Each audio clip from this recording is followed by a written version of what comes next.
विपक्षी सांसदों के माइक बंद किए जाने का आरोप लगाने के बाद से विवाद खड़ा हो गया है। बवाल के चलते संसद का बजट सत्र बुरी तरह प्रभावित हो रहा है। विपक्ष का आरोप है कि सदन में उनकी आवाज दबाई जा रही है, लोकतंत्र पर हमला हो रहा है। टीएमसी सांसद महुआ मोइत्रा ने तो लोकसभा स्पीकर पर फ्रंट से नेतृत्व करने का आरोप लगा दिए हैं। उन्होंने आरोप लगाया है कि स्पीकर विपक्षी नेताओं का माइक बंद कर देते हैं। वहीं सुधीर रंजन चौधरी ने भी पत्र लिखकर कहा है कि उनका माइक 3 दिनों के लिए म्यूट कर दिया गया था। अब सवाल यह है कि क्या नेताओं के माइक चालू और बंद करने का स्विच क्या वाकई में लोकसभा स्पीकर के पास होता है? तो आइए जानते हैं कि संसद में माइक चालू और बंद करने का क्या प्रोसेस है और ये अधिकार किसके पास होता है। तो चलिए वीडियो को शुरू करते हैं। संसद में 2 सदन होता है, एक है लोकसभा और दूसरा है राज्यसभा। दोनों ही सदनों के हर एक सदस्य के लिए एक निर्धारित सीट तय होती है। इस सीट से उनके माइक्रोफोन जुड़े होते हैं और उनका एक खास नंबर भी होता है। संसद के दोनों सदनों में एक चैम्बर होता है जहां साउंड टेक्नीशियन बैठते हैं। इनमें वो कर्मचारी होते हैं जो लोकसभा और राज्यसभा की कार्यवाही को ट्रांसक्रिप्ट और रिकॉर्ड करते हैं। दोनों सदनों में एक खास चैम्बर होता है। निचले सदन के मामले में लोकसभा सचिवालय के कर्मचारियों और उच्च सदन के मामले में राज्यसभा सचिवालय के कर्मचारियों द्वारा संचालित होता है। इस चैम्बर में एक इलेक्ट्रॉनिक बोर्ड लगा होता है। उस बोर्ड पर सदन के सारे सदस्यों के सीट नंबर लिखे होते हैं। यहीं से ही उन सीटों से जुड़े माइक्रोफोन चालू और बंद किए जाते हैं। इस चैम्बर के आगे वाले हिस्से में पारदर्शी शीशा लगा होता है जहां से टेक्नीशियन सदन की कार्यवाही देखते हैं।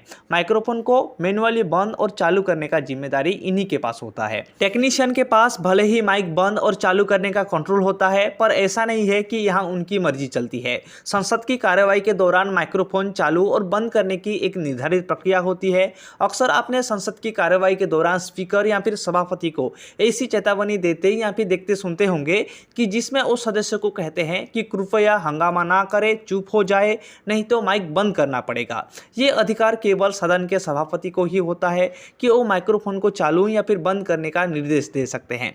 हालांकि इसके लिए भी तय नियम होते हैं। ऐसा केवल तभी किया जाता है जब सदन के सदस्य सदन की कार्यवाही को बाधित कर रहे हो, हंगामा और बवाल से संसद का कामकाज प्रभावित हो रहा हो। इस परिस्थिति में सभापति या फिर स्पीकर हंगामा कर रहे सदस्य का माइक्रोफोन बंद करने का निर्देश दे सकते हैं। 0 आवर यानी शून्यकाल में माइक बंद होने के अलग नियम होते हैं। शून्यकाल के दौरान सदन के प्रत्येक सदस्य को बोलने के लिए 3 मिनट का समय दिया जाता है।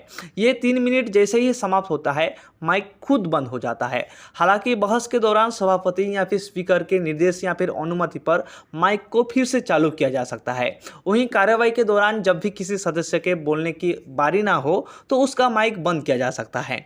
विशेष मामलों में सांसदों के पास 250 शब्दों को पढ़ने की सीमा होती है। पढ़ते समय माइक स्विच ऑन हो जाता है और सीमा खत्म होने के बाद ऑफ कर दिया जाता है। संसद की कार्यवाही के दौरान खासकर हंगामा के समय आपने देखा होगा कि माइक बंद करने के बावजूद सदस्यों की आवाज आ रही होती है और जब सांसदों की बोलने की बारी नहीं रहती है तो भी दूसरों की बारी के समय उनकी आवाज हम सुन पाते हैं, क्योंकि विपक्ष के नेता खड़े होकर हंगामा कर रहे होते हैं और कई बार जमा भी हो जाते हैं। ऐसे में उनकी लाउड आवाज सदन में मौजूद उन सदस्यों के माइक्रोफोन से हम तक आती है जिनका माइक ऑन रहता है।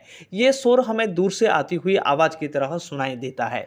आई होप आपको संसद में कौन बंद कर देता है सांसदों के माइक के बारे में समझ में आ गया होगा। अगर आपको वीडियो अच्छा लगा है तो लाइक कीजिए, शेयर कीजिए और सब्सक्राइब करना बिल्कुल मत भूलिए।